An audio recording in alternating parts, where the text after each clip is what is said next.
sanaa na michezo. Naomba mfikishie salamu waziri wetu Mheshimiwa Paul Makonda.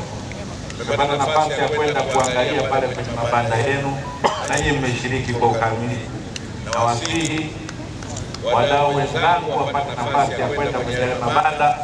Pana banda moja ambalo linahusisha mahususi kuelezea historia ya Tanzania kwenye sanaa, kwenye Kiswahili, kwenye ukombozi wa uhuru wetu na ukombozi wa Afrika. Yako mambo mbalimbali kwenye mabanda yale, lakini niseme pia kimsingi tunachokuja kufanya kwenye tamasha hili la kitaifa la utamaduni ni kusherehekea Utanzania wetu. Hilo ndio jambo kubwa.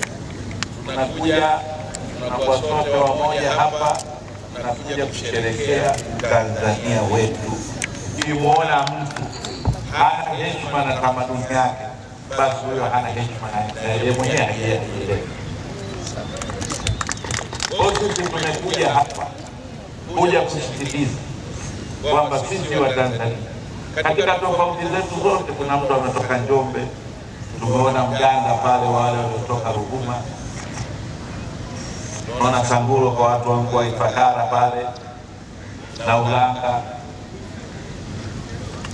asimama pale Hamza, nimesikia akapiga sengeli. Sasa sikia sengeli ni la Wazaramu au la Morogoro au la wapi, najua Tanzania nzima akapiga sengeli. Sehemu mpaka mzee wa Mahanjumati yupo, ujue hapo sio pa kawaida, sio pepesi. Na katika onja vyakula vyote pale atakuja kutuambia baadaye. Na wasihi, amesema katibu mkuu kwamba leo ni siku ya ufunguzi, tamasha limeanza jana.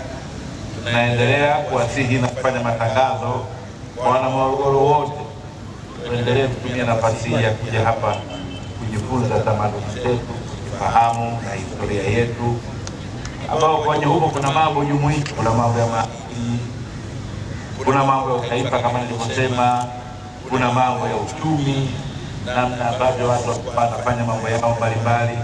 Ni nafasi kubwa sana ya kushirikiana na wageni wetu, lakini na sisi wenyewe watu wa Morogoro kupeleka ujumbe kwamba sisi wenyewe ndio wa kwanza kwenye kuheshimu tamaduni zetu na mila zetu. Niwaambie siri, mwaka jana uwanja wa Majimaji ulifurika kule Ruvuma. Sasa Morogoro, tamasha la kitaifa la utamaduni limeanza jana. Leo ufunguzi, tunakwenda mpaka tarehe 29. Mna siku 3 za kuwafunika Ruvuma.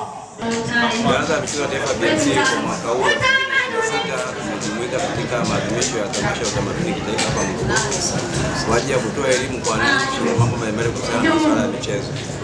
Jambo la kwanza ambalo tunaelekea mkazo na msisitizo kwenye maadhimisho haya ni kutoa elimu kwa wananchi wote hapa nchini, kuhakikisha kwamba mashindano ya AFCON 2027 kila mwananchi anashiriki kwa kadri anavyoweza, ili aweze kunufaika kiuchumi kutokana na shule ambayo itakuwa inaendelea katika viwanja vilivyopo katika mkoa wa Arusha, Zanzibar pamoja na Dar es Salaam.